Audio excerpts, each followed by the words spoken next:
Good morning, good morning, good morning. Well, it's been one of those very strange nights in so many ways.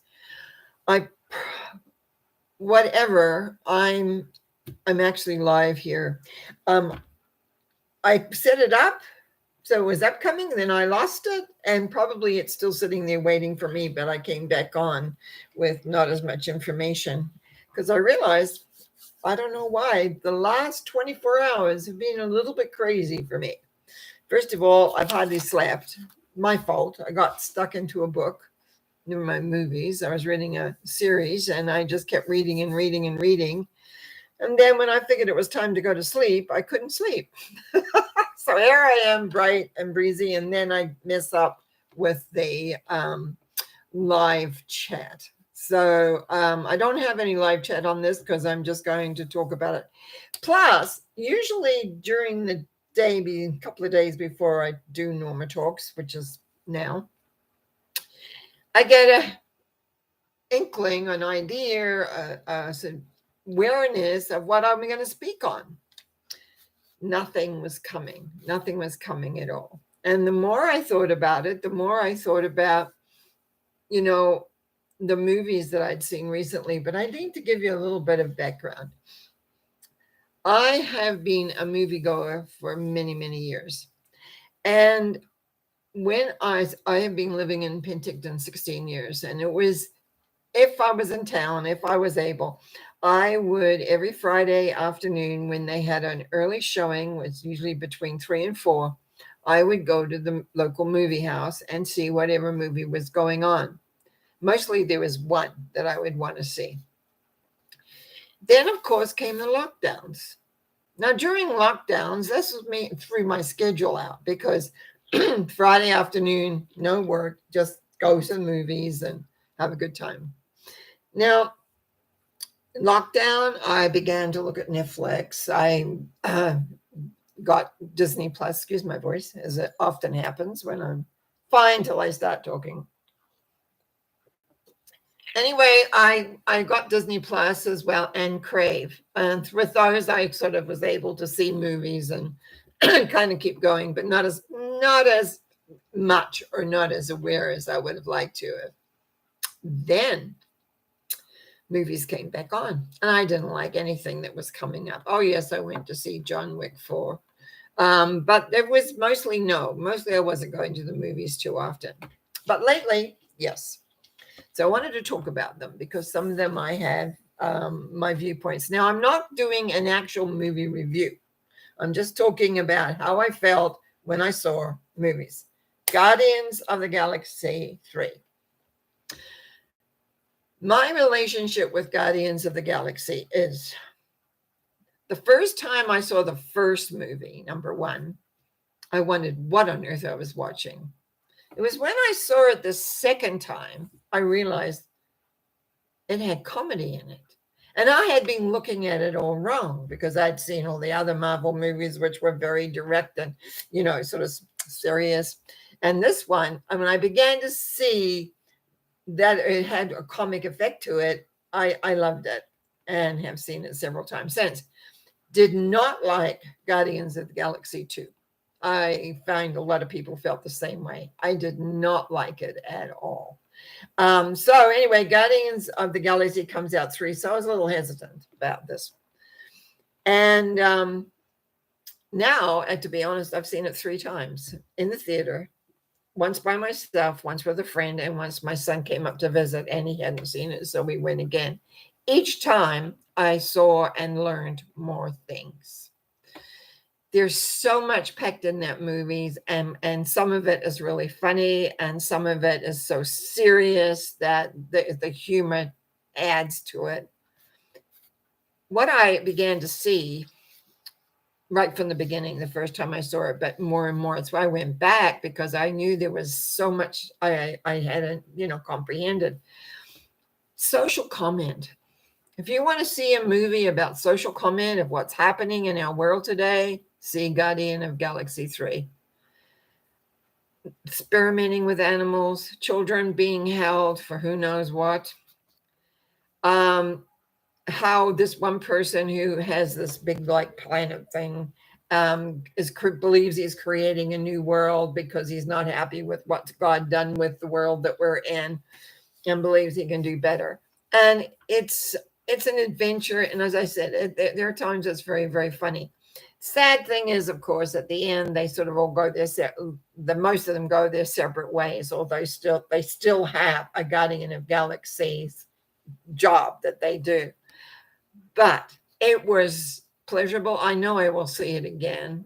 It is impactful. I feel it's impactful if you understand a little bit of what's happening in the perhaps behind the scenes in our world. Guardians of the Galaxy just really, really pulls it together. So many little symbols, so many awarenesses, and it just brings every one of the characters to the fore in so many ways. And it's mostly about Mr. His name's gone, the raccoon. Anyway, Rocket, who did not want to accept you as a raccoon, but at the end does. Anyway, if you want to see, I feel a very great, in a way, interesting way of looking at what's going on in the world, which most people are not aware of. Guardians of the Galaxy 3 is it. Now, let's go on to Fast X, which is 10, because apparently the last one they're doing. The worst, as far as I'm concerned, the worst one to date. Now, I have to explain something. At the end of Fast 9, I should say I've seen every one of them. I've watched them many times. I still can't seem to catch Fast 8. I don't know where. Crave doesn't seem to have it. Crave has most of them. It doesn't seem to have 8. I don't know what happened to 8. 8 disappeared somewhere. One day I'll get to see it again. But in Fast and Furious 9, and the 9, when they did a lot of shooting in England and Glasgow, I shouldn't insult England. It's in Scotland. There was, in the end, if those of you who know Fast and Furious people will know what I'm talking about. At the end they have a family dinner. Now, in the movie, what happened was they all went off to England and they left Brian, which is Dom's child, with Mia, his sister, who has 2 children from Big Brian, who's dead. And what got me, old sentimental me, is at the end they have this large big family gathering, and because his brother, who they've met through this, is coming back and everything. Mia's children are not there. Now, Mia was left behind to watch Brian and her kids. So how come her kids weren't at that meeting? That upset me. I was very, very upset about that. So, okay, that we went on. So now we've come to Fast and Furious 10. Well, it's Fast 10, they call it, Fast X. Now, when Dom, two Furiouses ago, Dom finds out he has a son. The son is white. He's white, last one, number 9. He's all of a sudden 5 years go by and he's now black. No, I'm sorry. It's not that it's anything about whether, if the kid was going to be black, why wasn't he black in the beginning? How come he's black now? I had to sit there in the movie and get my head around that for I don't know how many minutes. Like, what's happened here? Like, don't the producers, don't the people who take continuity in, don't they realize that as fans of a series, we know it all. We know what's happening. I just got really upset about that. Not because they had a black kid on, but because they had lost continuity. And it really scrambled. If it scrambled my mind, it must scramble other minds as well, I'm sure. But maybe most people can just accept things very easily. The other thing, I just didn't like this movie. I'll be honest. Probably will see it again at some point and see if I like it better. But okay, they have this great thing in Rome where all of them get together. And then in a blink of an eye, Dom goes off to Rio. The others go somewhere else. I forget where. Then another blink of eye, they're back at Portugal in Portugal. They break the group up. Now, the one thing about the Fast and Furious gang is you get to know the characters. You get to know how they interact. You get to know who's the crazy one, who's this one, who's that one. They broke it all up. There was no continuity. The continuity just seemed to disappear. And for those who haven't seen it, sorry, the ending just really upset me in lots of ways. Now, I have to admit one thing. Some of the spectacular things they do were pretty spectacular, but they didn't touch you the same way because they weren't cohesive enough. They seem to forget what Fast and Furious are about. I felt now. Remember, this is all my feelings about it. Now, Michelle and Charlize Theron comes back in with again in a sort of a smaller role, but they end in an off-site jail buried down in the Antarctic, and then they get saved in the end. I'm going to say some things here. If you don't want to hear it, don't watch it. But a submarine comes in the end to save them, and guess who? Giselle, who died several movies ago, is on this submarine. What happened there? No tale. What is she? They just wanted to bring everybody in that's ever been in the movie. That's what I felt like it. They were in and they were in and they were in. So let's bring them in and give them these little pieces. Having Giselle there was like a smack in the face. But anyway, so now Jason Momoa plays the bad guy. And supposedly, based on the very ending, there's a new movie going to be coming out where he's now going to be after Hobbs. For those of you who know the series will know what I'm talking about. I just didn't think it was a great ending. I just didn't think it was a great movie. I think they lost something that was so important to get this one last movie out. And they just kill half of them, most of them off, or one way or the other. Little Brian changes color, which is again like there was just so much. I don't really know if I want to see it again. Actually, I will, but it's hopefully a little bit easier on me. I came away very, very disturbed, to put it that way. What an ending after 10 years of watching these. And Maya's kids didn't show up again. So I don't know how come they can lose 2 kids that are part of the family group. Families are important to me. And these 2 kids just seem to have disappeared into La La Land. So even though Maya shows up. Anyway, I'm staying with the names of the peoples and the things. Last one. I went on Friday to see Transformers: Rise of the Beasts. Now, you might think that crazy. Here's me. But actually, I was surprised. There was a lot of it because that's how oldies time we go at that time of the day. I was retired people. This was so enjoyable. I enjoyed every minute. It's set a lot in Peru. Maximus and Bumblebee are back in it. And Bumblebee, if you know Transformers, is the yellow one. And there's been some really good movies I've watched with him. I haven't always enjoyed all the Transformers movies, but this one I really, really liked. Lovely scenes down in Peru. Great acting by the kids that were acting in it with them. Maximus is just, everything. I don't know. Everything just flowed. It was so well done. Now, they have always in Transformers, they have a bad enemy that's coming to destroy the earth or something like that. And sure enough, they have this guy that's an earth destroyer. And there was this magic thing. Anyway, it's just so well done.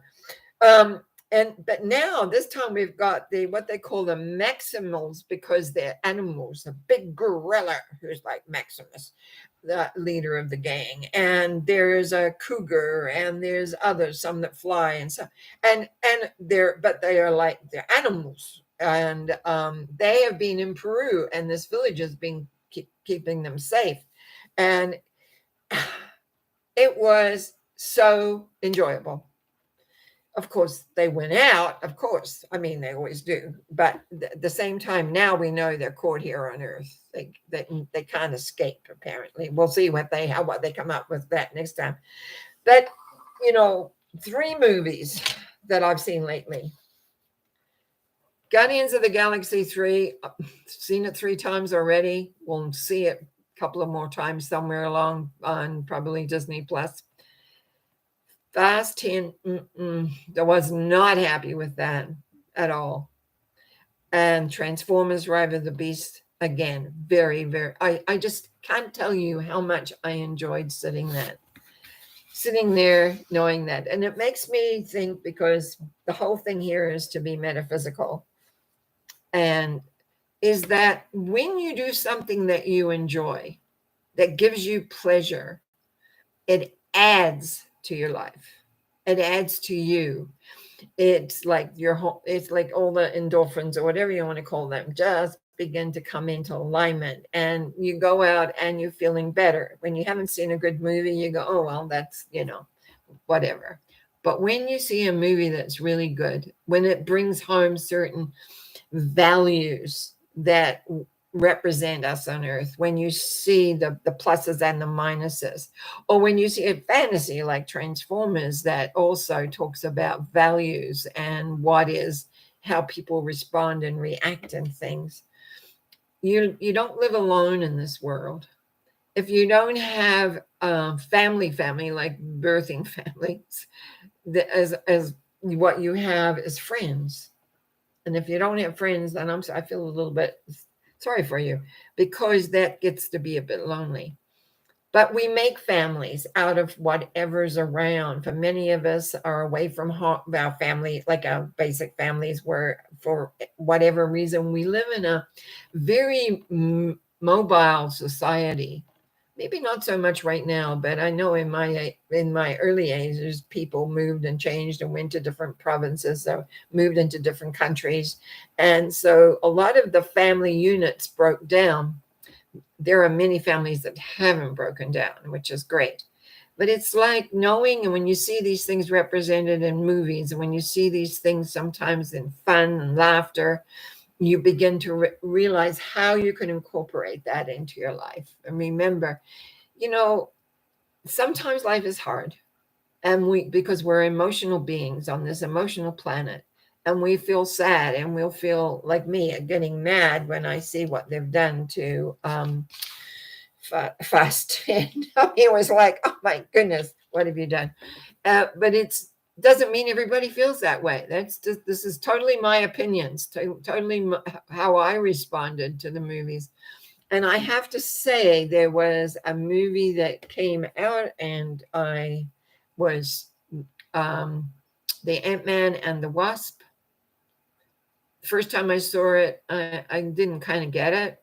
I saw it a second time because a friend came to stay with me and said, oh, you've got Disney Plus. I haven't seen that movie, the Ant-Man and the Wasp, and I watched it again, and I got it, and I enjoyed it. So sometimes we do make assessments or quick actions to things, and we just maybe make a decision that we don't like it, but later on we re-see it from a different perspective or whatever. So I can be a bit judgmental about movies because I've seen so many. I know what I like. I know what I don't like. But that happens in life when we look at circumstances, when we hear pieces of news, when we listen to other things. Some things we like, some things we don't like, whatever. Anyway, that's my Norma Talks for this Wednesday. I wish you well, and just trust that all will be well for you. And if you go to the movies, enjoy. Please enjoy. And let me know what you think, because you may go see a movie and think, wow, what you talking about? That was great. Etc. I appreciate it. Anyway, you have a good day. I shall see you Sunday and again on Monday night for Mental Mind Treatments. Thank you. Bye.